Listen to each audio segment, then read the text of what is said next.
এক রেস্টুরেন্টে বহুবার দেখা গিয়েছে যে এক ভিক্ষুক প্রায় আসে এবং ভিড়ের সুযোগ নিয়ে চুপচাপ খেয়ে বিলো না দিয়ে চলে যায়।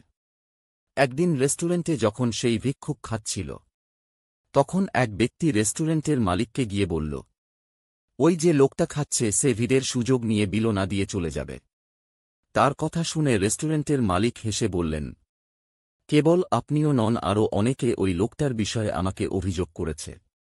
তবুও আমি জেনে শুনে দেখে না দেখার ভান করি, তাকে বাধা দেয়নি।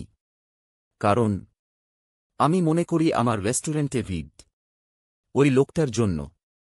সে যখন ক্ষুধার্ত থাকে তখন সে আমার রেস্টুরেন্টের আশেপাশে অবস্থান করে এবং আল্লাহর কাছে দোয়া করে যেন আমার দোকানে ভিড় হয়, এই ভিড়ের সুযোগ নিয়ে এসে খেতে পারে।